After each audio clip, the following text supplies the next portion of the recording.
안녕하십니까 여러분. 네, 안녕하세요. 저희가 유료 자문을 받고 있는데 네, 대방오차, 파라곤, 신영, GLL림이죠. 네, 그다음에 서울의 구도심으로 갈 거냐, 회천사업 3단계로 갈 거냐 여러 가지를 받고 있는데 요새 좀 오해하시는 분들이 있더라고. 대방오차 어느 동 호수가 좋은 거예요? 유료 자문 신청.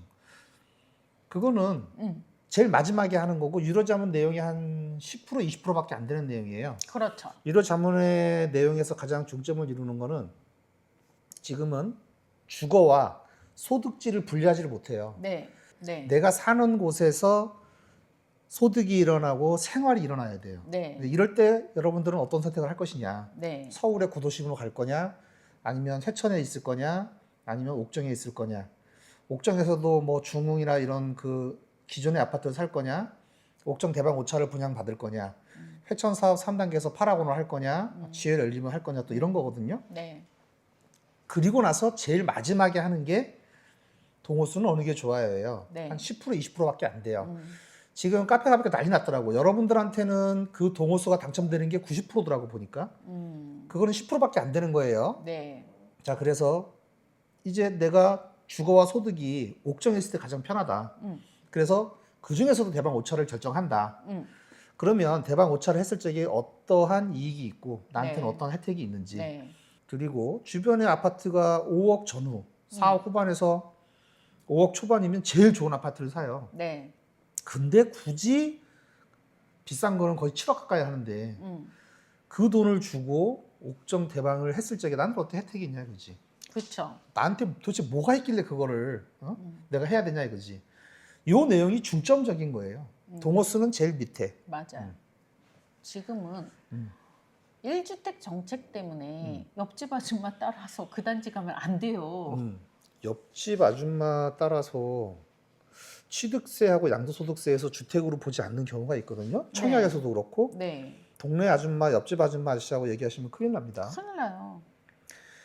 왜 굳이 더 비싼 돈을 주고 대방 오차를 해야 되는지 혹은 파라곤을 해야 되는지 네, 여기에 대해서 일단 유료자문을 받으시고 그 다음에 제일 마지막에 약 10%에서 20%의 비중으로 동호수가 가는 거예요. 그렇죠.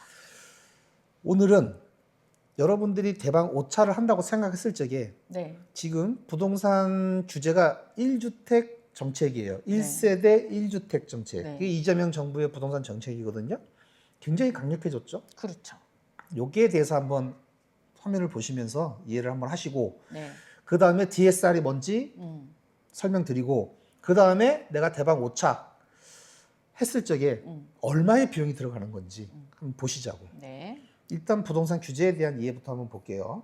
1주택 규제 정책이에요. 지금 이재명 정부는. 그래서 자, 취득세를 중과하는데 1세대를 기준으로 해요. 1인이 아니고. 1인이 아니에요. 네. 어떤 분들 아내 하나 있고 나 하나 있으니까 나는 그러면 1주택자네? 네. 아닙니다.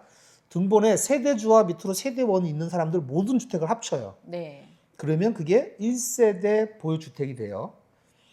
자, 그리고 분양권도 주택이라는 거. 네. 요거 꼭 명심하셔야 되고 분양권 취득세는 분양권을 취득하는 시점에서 확정이 돼요. 네. 잔금시에 되는 거는 옛날에는 잔금시에 됐잖아요. 네. 지금 분양을 오랫동안 안 받으신 분들이 그거 잔금할 때 주택에 포함되는 거 아니냐라고 하시는데 분양권을 취득하는 시점에서 취득세가 계산이 됩니다. 네. 요거 자, 그래서 현재 2주택자는 추가 분양권을 취득하면 취득한 그 시점에 3주택자가 되는 거고 비규제 지역 양주시를 기준으로 취득세가 8%가 중과가 되는 거예요. 네. 취득 시점에. 취득 시점에 3주택이어서 2주택을 다 팔았다. 그래도 안 돼. 네. 8%인 거예요. 그리고 중도금 대출이 금지됩니다. 요거 꼭 맞아요. 알고 계셔야 되고. 자, 그리고 분양권 보유자는 중도금 대출이 안 돼요. 네. 왜냐하면 지금 분양권 보유자가 하나를 더 하는 거잖아요. 네. 근데 분양권은 전매 제한이 36개월이에요. 그러니까 분양권 처분 조건이 될 수가 없는 거야. 네. 민간 6개월이잖아요. 그거 따지지도 마. 네. 큰 걸로 따져야 돼. 일단 공공택지에서는 36개월이 전매 제한이기 때문에 분양권 처분 조건으로 중도금대출은 있을 수가 없어요. 그렇기 때문에 현재 분양권을 보유하고 있는 분들은 또 추가 분양권을 하시게 되면 중도금 대출이 금지되고 분양권 2개 이하가 있기 때문에 처분 조건도 안 되고 아주 골치 아파집니다. 그렇죠. 절대 하면 안 돼요.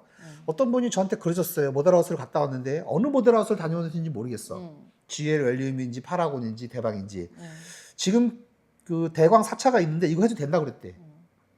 근데 이런 분들은 되겠죠. 내가 분양권을 갖고 있는데 한 달 있으면은 등기가 나. 그렇지. 그런 분들은 되겠죠. 그런 분들은 상관없지. 네. 왜냐하면 두 번째 분양권을 취득한 게 중도금 대출이 실행되기 전 그건 되겠지. 근데 은행은 또 어떻게 볼지 모르겠어요. 네. 잔금 대출할 적에 은행이 어떻게 될지 모르겠어요. 그러니까 앞에 분양권 때문에 그렇지. 잔금 대출이 안 나올 수도 있어요. 그러니까 100% 뒤에 주택을 100% 현금으로 하면서 지금 현재 분양권이 곧 주택이 된대.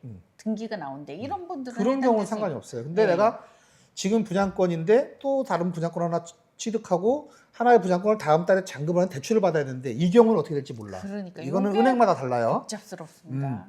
그리고 중도금 대출은 DSR은 해당이 없지만 소득은 증빙해야 돼요. 네. 그래야지 중도금 대출이 나옵니다. 자, 그리고 1주택자, 요걸 제일 마지막으로 한 이유가 있어요. 1주택자는 분양권 취득 시 기존 주택 처분 조건으로만 중도금 대출이 실행이 돼요. 네. 내가 지금 주택을 가지고 있는데 이 분양권을 취득하면 지금 살고 있는 이 주택은 무조건 팔아야 돼. 언제까지 팔아야 되냐? 입주, 잔금 후 6개월 내에 처분을 해야 돼요. 네. 근데 문제가 있어. 만약에 처분 안 했어. 이렇게 되면 기한의 이익을 상실해서 대출금을 회수당합니다. 네. 그리고 3년간 금융거래 금지 페널티가 부과돼요. 네. 치킨마루 통닭집 사장님이 이거를 깜빡 잊었어요. 그 일부러 그런 게 아니야. 그런가? 그리고 잊어버렸단 말이야. 잘 네. 모르니까. 근데 많이들 그러시더라고요. 그래서 페널티를 맞았어요. 그분뿐만이 아니라 다른 분도 발견했어요. 그래서 그분은 3년간 금융거래가 중지됩니다. 네. 금융거래 중지라는 이야기는 대출 안 해준다는 얘기예요. 네. 통장에 돈을 넣고 빼고 하는 게 아니라 대출이 금지된다는 얘기입니다. 네. 자, 그리고 이제 DSR. 요거는 되게 쉬워요. 모든 대출의 이자와 원리금의 합이 소득의 40% 이내로 제한하는 거예요. 네. 우리 DTI 때는 100%였어요. 근데 40%로 제한을 하는 거죠. 60%가 날아간 거야. 자, 그러면 도대체 이게 어떠한 영향을 미치는지 한번 보자고. 주택담보대출의 경우에 다른 대출이 없어야 돼요. 네. 요 경우에는 소득 1,700만 원. 여기에 1억 대출 정도가 가능할 걸로 대충 추산을 하면 이렇게 돼요. 네. 내가 소득이 1,700이야. 그러면 주택담보대출의 경우 다른 대출이 없을 게 1억 정도 대출이 가능하구나라고 계산하시면 되겠죠. 자, 근데 금리와 대출 기간에 따라서 또 달라져요. 그렇죠. 자, 그러면 계산을 한번 해봐. 다른 대출이 없는 경우 소득이 6천만 원일 경우 네. 이렇게 하면 약 3억 5천 정도 대출이 가능한 거야. 네. 소득이 6천인데 네. 3억 5천밖에 대출이 안 돼요. 그렇죠. 옛날 같았으면 10매석도 해줘. 네. 지금은 안 됩니다. 대출을 받을 수 있는 절대 총량이 줄어든 거예요. 네. 그리고 이걸 다른 말로 뭐라고 하냐면 신용사회라고 얘기를 해요. 그렇죠. 네가 소득을 증빙해야 그걸 신용으로 잡아서 내가 돈을 꿔줄 거야. 네. 소득이 없어? 난 꿔줄 돈이 없어. 넌 신용이 없어. 라고 보는 거예요. 네. 그 신용의 크기는 소득의 크기예요. 맞아요. 그리고 주택담보대출의 경우에는 부부 합산 소득으로 가능합니다. 너무 쫄지 마세요. 네. 부부가 전부 맞벌이를 한다. 그러면 굉장히 높아질 가능성이 높습니다. 네. 자, 그러면 이제 요거를 해야 되는데 참 요게 복잡합니다. 일단은 여기부터 한번 볼게요. 만약에 여러분이 대방 5차 A타입의 위에 층을 받았어. 40층 밑에. 그래갖고 분양가가 한 6억 정도. 네. 그리고 옵션을 한 3천만 원 정도 해. 네. 그러면 총 분양가 6억에 옵션 3천만 원, 6억 3천만 원이 되는 거잖아요. 요걸 분양받았다고 가정을 하고 여러분 돈이 얼마큼 필요한지 계산을 한번 해볼게요. 자, 6억 3천만 원이 분양가 플러스 옵션비고 감정 가격이 6억 3천에 나왔다고 가정을 했을게. 입주 때 감정 가격이 6억 3천만 원 정도가 나왔다고 가정을 하고 여러분들 대출금, 여러분들 현금이 얼마큼 필요한지 한번 볼게요. 요거는 이제 많은 분들이 알고 있어요. 자, 분양권은 감정가로 산정을 하는데 입주 시 잔금대출은행마다 감정가는 달라요. 네. 감정가를 높게 잡아주면 대출 이율이 높고 감정가를 낮게 잡아주면 대출 이율이 좀 좋아요. 네. 대출에서 은행에서 감정가를 높이 잡아줬다는 거는 대출을 많이 해주려고 그러는 거야. 대신 그 리스크만큼 금리를 더 많이 받겠다는 거지. 그쵸. 자, 그래서 여기다 표시를 했는데 입주할 때 대출은 특수 목적 대출이에요. 왜? 네. 등기부가 없잖아. 맞아요. 이거를 후치담보라고 그러거든요. 그래서 은행별로 지정된 경우에만 대출을 해줘요. 은행별로 지정을 해줘요. 맞아요. 그 현장마다. 그러면 대방 5차 현장에 은행마다 나와 있을 거예요. 네. 여기에서만 되고 시중은에서는 아예 안 합니다. 네. 자, 그래서 입주 대출은 일반 은행에서 취급하지 않는 것에 유의해야 되고 등기 시까지는 특수 목적 대출로 그 은행에서 본행 케이스만 해줘요. 그리고 등기 후에 비로소 일반 은행 대출이 가능해집니다. 네. 그러니까 요거는 알고 계셔야 돼. 자, 일단 KB 시세가 없기 때문에 감정가로 한다. 그리고 이거는 특수 목적 대출이다. 네. 그래서 일반 시중은행에서 처리하지 않는다. 그러나 등기가 나면 일반 은행에서 대출 받을 수 있다. 네. 여기까지 정리됐죠? 네. 자, 그리고 중도금 대출은 잔금 대출로 상환을 해야 되는 거예요. 네. 가끔씩 처음 하시는 분들이 그런 말씀 하세요. 나 중도금 대출 60% 받았으니 잔금 대출 70% 받겠다. 그래서 그러면 집값에 얼마를 받는 거야? 130%를 받는 거잖아요. 그렇죠. 왜 안 되냐고 나한테 물어보더라고. 근데 내가 뭐라고 드릴 말씀이 없었어요. 은행이 아니기 때문에. 중도금 대출은 공사하라고 준 금액이에요. 네.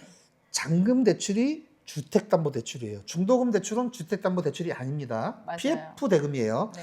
잔금 대출을 받아서 중도금 대출을 받은 걸 60%를 상환해야 되는 거예요. 네. 그리고 그 이자도 내야 됩니다. 요거 알고 계시죠? 중도금 대출하고 잔금 대출 두 개를 다 받을 수는 없어요. 그리고 1주택일 경우, 지금은 1주택 정책이니까 1주택만 대출이 나와요. 네. 그러니까 70%가 나오는 거예요, 최대. 그러면 감정가의 70%가 대출이 나오게 되는데 감정가가 6억 3천이라고 그랬으니까 6억 3천 곱하기 70% 하면 4억 4천 100만 원이 됩니다. 그런데 그렇죠. 여기 함정이 있어요. 네. 반공제라고 해서 최우선 변제금을 공제하고 줘요.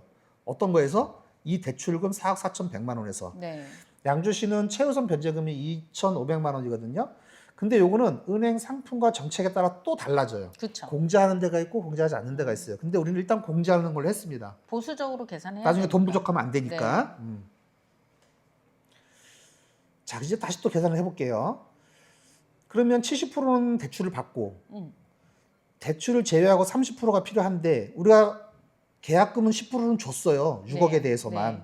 그러면 6억에 대해서 20%만 우리가 현금을 준비하면 되는 거잖아요. 네. 그러면 이게 1억 2천만 원이에요. 자, 그리고 우리가 옵션 계약금 10% 정도 보통 줍니다. 네. 그러면 옵션이 3천만 원이었으니까 300만 원은 줬고 2,700만 원만 현금이 또 필요해요. 네. 중도금 이자가 약 한 3천만 원 정도 예상되는데 얘는 대출 안 해줘요. 네. 요것도 현금으로 필요합니다. 그리고 취득세 부분이 우리 6억 이하일 적에 1%예요. 6억에서 9억 구간이 3%고 금액에 따라 달라지거든요. 네. 그래서 얘가 6억 3천이라고 그랬잖아요. 그러면 네. 취득세가 약 한 1.2% 정도, 0.2%가 더 붙었죠. 네. 지방교육세율이 0.12, 그래서 약 한 831만 6천 원이 되는데 채권 할인 금액은 제외했어요. 네. 근데 이 금액이 되게 커요. 그렇죠. 채권을 사고 다시 되팔거든요. 그러면 금리의 할인율을 적용해서 주거든. 맞아요. 그렇게 되면 이것도 금액이 꽤 됩니다. 그래서 요거는 그때그때 다르기 때문에 우리가 계산을 못 하겠어요. 네. 그래서 요건 제외라고 해놨어요. 자, 그러면 총 얼마가 필요한지를 한번 보시자고. 일단 대출금은 4억 4천 100만 원이었는데 반공제 2,500만 원을 하면 4억 1,600만 원 정도 대출이 가능합니다. 네. 반공제 2,500만 원 하고 그러면 4억 1,600만 원이에요. 대출은 요만큼 나오는 거거든. 그러면 반공제 2,500만 원 현금으로 필요한 거죠. 네. 그리고 요거 1억 2천만 원. 70%는 대출을 하고 10%는 내가 계약금을 냈으니까 20%. 20%. 6억이었으니까 분양가가. 네. 그러면 20% 1억 2천만 원 현금 필요하죠. 네. 그리고 옵션 비용. 아까 3천만 원이었는데 10%는 내가 냈고 2,700만 원 필요하죠. 자, 그리고 중도금 이자가 약 한 3천만 원 정도 필요하죠. 네. 취득세 831만 6천 원이 필요하죠. 네. 자, 그러면 계약금 외 필요 현금이 2억 1,031만 6천 원이 필요해요. 네. 자, 그런데 총 그럼 내 돈이 얼마가 들어간 거냐? 잔금 때 2억 1,031만 6천 원이 필요했지만 계약금 6천만 원을 내가 넣은 거잖아. 그다음에 옵션 300만 원도 계약금을 넣었죠. 네. 자, 이거를 합치면 계약에서 입주까지 2억 7,331만 6천 원이 필요합니다. 네. 대박이야. 어머니가 많이 필요한 거야. 많이 필요하죠. 대출 4억 넘게 받고 네. 그리고 대출 4억 1,600만 원을 받으려고 그러면 DSR에 따라서 자기 소득을 약 한 부부 합산 소득 7천만 원 정도가 돼야 요 대출을 받을 수 있어요. 맞아요. 이제 계산이 나오죠? 네. 그러니까 요 계산하고 아까 그 동호수 좋은 거냐 나쁜 거냐 요게 20%밖에 안 된다는 거야. 나머지 네. 80%는 왜 대방을 해야 되느냐 하면 그쵸. 요거예요. 유료자문 내용이. 자, 그럼 요거 한번 볼까요? 자, 이제 동호수 이렇게 보면 우리 84 같은 경우에는 5동에서 15동까지 이렇게 쫙 나와 있는데 요 빨간 라인 돼 있고 파란 원 돼 있는 데가 비싼 라인, 네. 없는 데가 싼 라인이에요. 잘 보시면 5동에서 9동으로 가면 딜레마 존으로 가는 거죠. 네. 그리고 우리 7호선이 여기잖아요. 네. 옥정 중앙역 사거리. 여기에서 멀어지면 딜레마 존으로 가는 거예요. 네. 사람들은 105동, 115동, 106동, 114동 이렇게 가까우면 가까울수록 좋은 걸 거예요. 그렇죠? 네. 여기서 저쪽으로 멀리 가면 딜레마 존이 되는 거죠. 네. 자, 그리고 지금 여기 전망이 나오고 해가 잘 보이는 거, 해가 잘 보이는 건 요 안쪽으로 남서향들이 잘 보이고 남서향 중에서도 이렇게 일자로 펴진 해가 잘 보이고 앞에 걸리는 게 있는 애들이 좀 덜 보여요. 네. 그런데 전망과 해까지 같이 보이는 애들은 여기에도 이쪽 애들 5동에서 9동으로 갈수록 딜레마 존이라고 그랬죠. 자, 그러면 가격은 어떻게 되냐? 푸르지오를 밑으로 내려보려고 그러면 네. 35층 이상. 그렇죠. 35층 이상 올라가야 네. 밑으로 보는 거거든. 그렇죠. 높이 올라가면 올라갈수록 밑으로 보이는 거야. 그렇죠. 어디가 딜레마 존이야? 지금 여기가 딜레마 존이죠. 맞아요. 19층에서 30층이 딜레마 존이야. 네. 딜레마 존이 되게 많아요, 보면. 많아요. 그런데 여러분들은 어떤 기준으로 선택을 해야 되냐? 아까 요거 보여드렸죠? 내 예산? 요 예산을 세워놓고 요 예산에 맞는 걸로 가시면 돼요. 그렇죠. 내가 세운 최대 예산에서 7호선 쪽으로 가까운 쪽으로. 다만 이런 건 있는 거지. 높은 쪽으로 갈 거냐, 낮은 쪽으로 갈 거냐. 네. 7호선 가까운 데서 높은 곳으로 갈 거냐, 낮은 곳으로 갈 거냐. 높은 곳으로 가면 해는 보게 돼요, 안쪽으로도. 그런데 낮은 곳으로 가면 해가 안 보여요. 네. 105동, 106동, 4호로 가게 되면 금액이 또 비싼 금액이 나와요. 보시면. 그쵸? 얘가 싸죠? 네. 1호하고 4호하고 비교했을 적에 4호가 월등하게 해가 더 잘 들어와요. 네. 높은 층일 경우.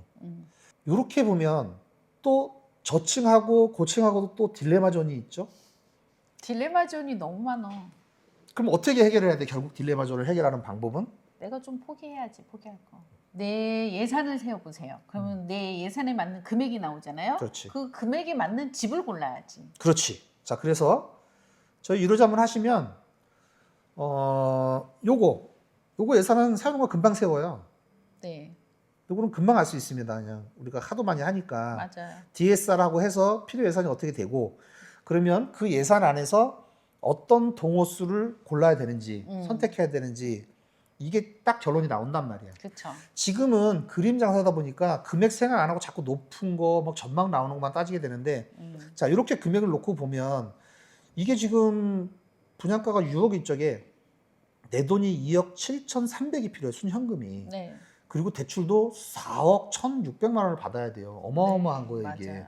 그런데 여러분들이 대방 5차를 포기하고 중흥, 뭐 대방 1차, 대방 2차, 이편한 2차, 4차 뭐 이쪽으로 가게 되잖아요. 그러면 월등히 금액도 줄어들어. 네. 그런데 그만큼 얘는 페널티가 있고 네. 대방 5차라 가면 금액에 대한 페널티가 있는 거야. 그렇죠. 그러면 대방 5차를 얻었을 적에 내가 얻을 수 있는 혜택과 누릴 수 있는 혜택은 뭐냐 이거지.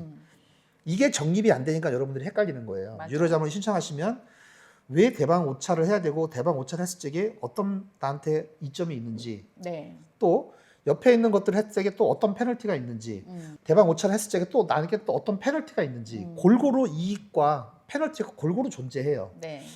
이것도 보세요. 지금 금액에 따라서 페널티와 이익이 공존하잖아. 그렇죠. 그러면 내 예산 내에서 로얄 동호수를 찾아야지 네. 무조건 높이 가고 무조건 전망이 나오고 무조건 해가 나오고 그 기준으로 로얄을 잡으면요 난리 납니다 나중에. 네. 예산 초과되고 또 들어갈 때는 나갈 때를 생각해야 되죠. 그렇죠.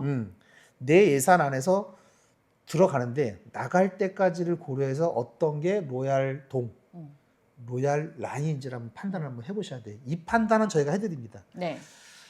그 옆집 아줌마한테 이거 동 좋아? 라고 물어보지 마세요. 이거부터 세우고 얘기하세요. 이거부터. 작은 게. DSR이나 이런 거에 따라서 내가 지금 기존 주택을 가지고 있어. 그럼 어떻게 얼마에 처분을 할 것이고 언제 나갈 것이고 언제 나가야 되고 내가 현금이 얼마가 필요한지 이 예산부터 세워야 로열동, 로열 호수가 나와요. 왜? 나한테 맞는 게 가장 로열동, 로열 호수가 됩니다. 그렇죠. 자, 이제 유료 잡는 내용 아시겠죠? 네. 어느 동호수가 좋아요? 로열 동호수 이거예요.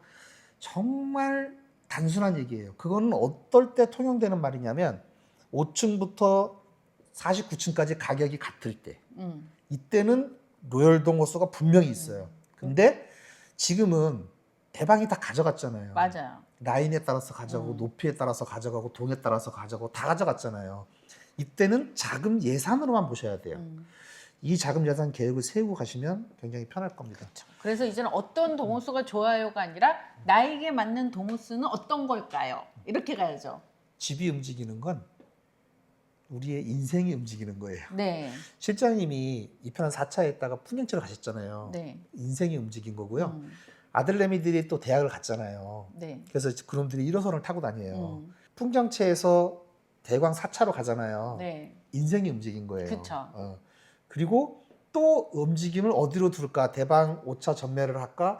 GTX 쪽으로 다가갈까라고 보려고 선택권을 가지려고 또 글로 간 거예요. 그렇죠. 그러니까 그런 점들까지 우리가 다 체크를 해서 대방 5차가 선택이 됐을 때 네. 그때 동호수를 따지는 거지 동호수부터 따져놓고 이거 좋아요, 나빠요라고 하면 큰일 납니다. 맞아요. 예. 유료자문은 그런 거예요. 네. 단순하게 뭐 대출 규제가 어떻고 부동산 규제가 어떻고 동호수가 좋냐 이걸로 따지는 게 아닙니다. 네. 여러분 인생이 움직이는 건데 내 인생이 어디를 움직였을 적에 소득과 생활이 편하냐 미래성은 어떠냐 이걸 네. 보고 가는 겁니다. 오늘 여기까지 하고 지금 당 먹어야 되니까 오늘 여기까지 하고 다음 시간에 다시 뵙도록 하겠습니다. 네.